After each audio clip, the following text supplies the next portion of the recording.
Hello, welcome back to my channel. If you are new here, my name is Taj and I am a paycheck budgeter documenting my financial journey here on YouTube.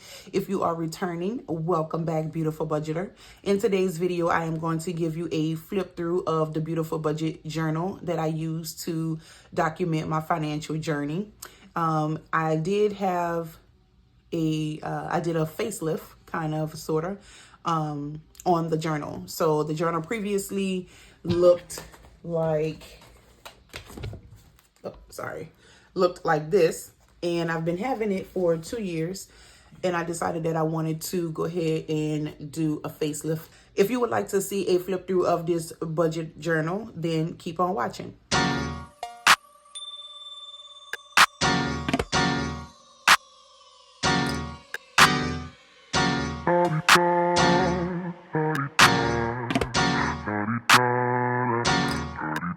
Get out the way, who got a watch, who got the time, I'm raising the clock. Even in my feelings, grind don't stop. Got big dreams, want big rocks. I got plans, you got talk. All right, budgeters, so first thing is the cover. I did switch the cover. As I mentioned before, this cover says stealing back my financial freedom, and that's exactly the theme that I was going for. Back cover is just a vault with some cash. All right, so when you open up the journal, the first page of this journal is a password tracker. I included this in the previous journal as well. So whenever you are paying your bills, doing your online bill pay, signing into some of your online accounts to make payments, a lot of times you have passwords to those accounts. Most of the time you have passwords. So I just decided that I would put a password tracker in my journal, so that way when I'm going online and paying bills, that I have all of my passwords handy right there with me. And this page is front and back. So that would be the first page of the journal. And then you kind of get into the whole mix of it. So the first page says financial journal. And then at the bottom, it says a budget is telling your money where to go instead of wondering where it went. Then you have the financial goal page. Each month of the journal has a financial goal at the beginning. So you will start off the month with with your financial goals. You do this page however you want. This is a journal, hence the word journal. So is whatever you like, is however you want to do it. But each month does have a financial goal. Then you go into the monthly calendar. The monthly calendar does not have, it is undated. And the reason why I have them undated is because a lot of times with budgeting, you fall off, or for whatever reason, you may not document a certain month. So whenever you're purchasing a journal that has a date, has a dated calendar, and you skip a month, then you kind of don't get the full potential of the journal. It's kind of like in my mind, the way I think of it is I'm wasting money because I have some wasted pages. So with this journal, no matter when if you stop or whenever you may pick back up, you're always able to start fresh, and you don't have to worry about losing out on any of the pages. So that is why the calendar is undated. After your monthly calendar, you have a monthly budget sheet. And this is just kind of at a glance for the month. You have your income source and date and amount. You have your fixed expenses. Other expenses could be your variables if you decide that you want to track that. However you want to do this. You have your savings, deposits, and balances if you want to keep track of how much where you started, and when you finish the month. And the same with your debt. You have your month, the budget goal, total income, total expense difference, and your balance forward. So like I said, this is a journal. I don't consider it as a planner per se. And the reason why I say a journal is because it is just specifically for you and designed the way you need it to, you do it however you need to do it to make it work for you. Then you have the expense tracker. And so this is, of course, obviously for you to track your expenses for the month. So each month we'll start off with the financial goal sheet, the calendar, undated, your monthly budget, and then your expense tracker. That's each month. We'll start off like that. So then you go into the next section of the journal, which is the paycheck budget part of the journal. I do have them separate. I did not include them into the same for each month because again, things happen and I don't want any lost pages or unused pages. So you have your paycheck budgeting, and each paycheck budget has a cash envelopes sheet that goes with it. And so you would budget your paycheck, and then you would fill out the cash envelope page so that any funds that you want to take out of the bank, you can utilize this to get your denominations, set up, and then give it to the teller, so that way you know exactly what you want when you get to the bank. And then so you have your income source, bills, cash envelopes, sinking funds, savings, debt, and then like your budget summary. You get over here and you have your categories. You have several of those. You have paycheck budget sheets, and then you have your cash envelope sheets. And then you go into the next section, which is your debt tracker. And so I thought this was really cute. And so I don't know why, but at the time that I was doing this journal 2 years ago, I was doing like the debt, and this came to mind. That debt is way too high. You need to cut it. Cut it. Cut it. So you have your debt tracker, and with your debt snowball tracker, you can use it exactly if you know what the snowball method is. But if not, again, it is a journal and you utilize it the way you want to. So you can use each section for credit cards, loans. You have several pages of these, depending on how many of those loans and credit cards that you have, that or whatever you're trying to pay off. You can use them individually, or you can use this section for, let's say if you have a loan or a credit card and you want to use that here, and then this one would be the same. It will kind of continue on.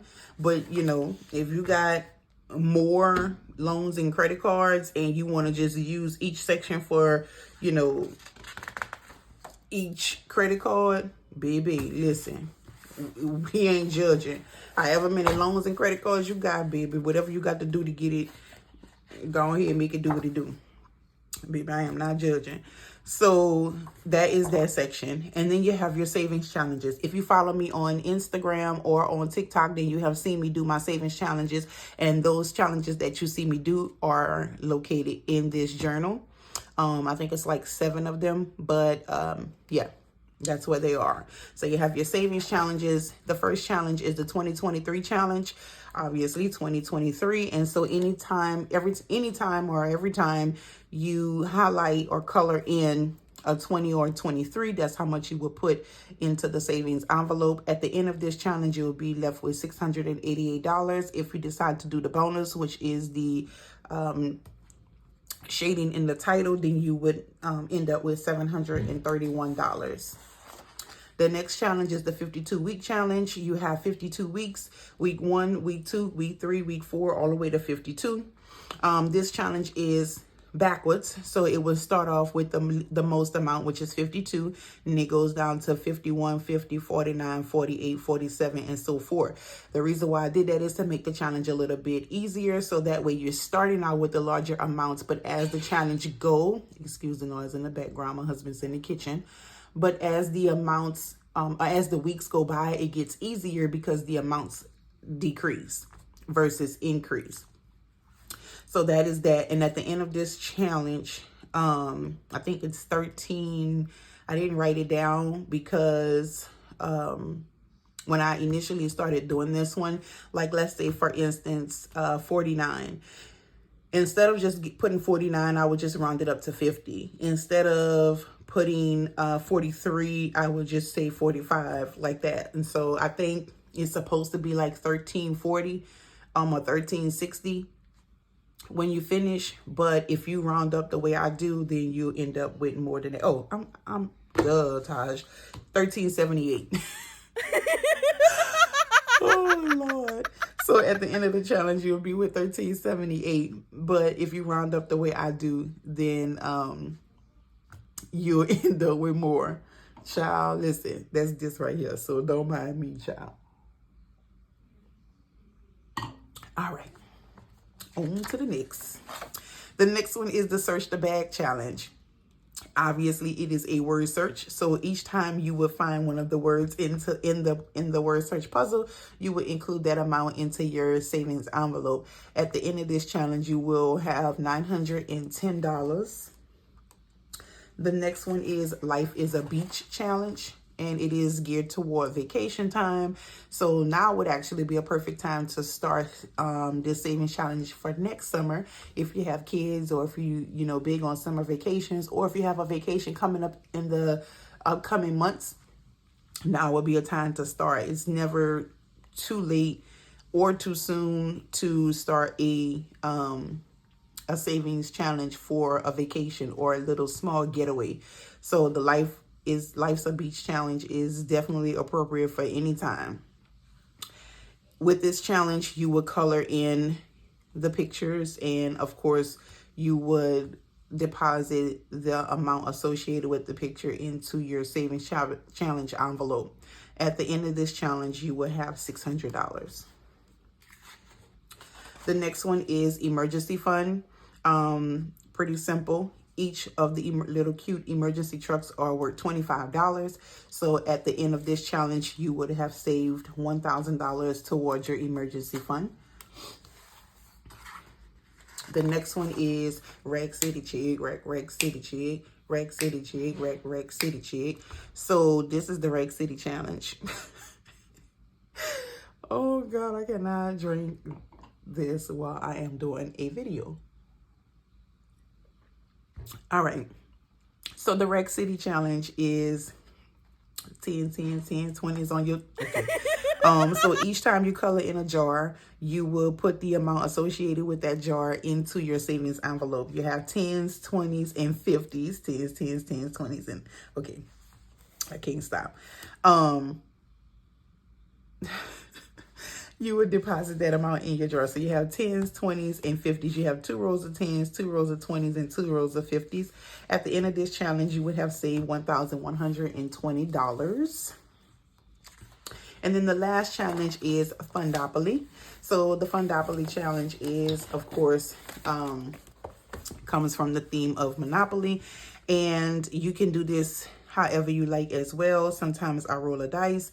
Other times I'll ask my youngest daughter to pick a number from 1 to 10, and whatever number she chooses is how many times I jump, and that will be the amount, whatever I land on is what I will put into the envelope.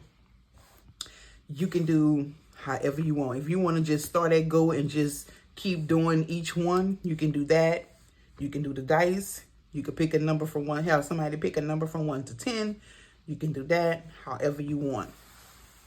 On the back of this savings challenge sheet, you have a savings tracker. So you can actually track your Fundopoly board process on the back of this sheet. You can still utilize your cash envelopes and your trackers to do that, but this is just a way to, right here in the journal, to track you know, your progress. So I have, for instance, I have the Fundopoly tracker here. And so I don't track in this envelope. I just put the cash in here. But I track it on the back of that sheet. So I'm actually getting ready to start this challenge over because I did complete it in my previous journal. So a lot of what I decided to do was a lot of my challenges, I deposit what was in there, and then I'm starting the challenges over. And so that's the good thing about having the trackers, because you can, depending on how you do it, you can reuse these sheets. You know, like I said, it's a journal. That's why I like to call it a journal, not a planner, because it's geared toward you. It's a personal thing. So that's the last challenge that we have in here. And so, yeah, this is the Beautiful Budgets journal. That's how thick it is. And that's it. So if you like this journal, you can definitely get your hands on one. I will put the link down in the description box so that you'll be able to go to the shop and grab yours. Let me know down in the comment section, what do you think about the journal? How do you like it? What do you use to document your financial journey? What planners do you use, or what journals do you use? I like to know, what you guys use on your financial journey. So if you like this video, be sure to give me a thumbs up, and don't forget to subscribe to the channel. Hit that notification bell so that you can be notified each and every time I upload. And I will see you budgeters in the next video. Bye, guys.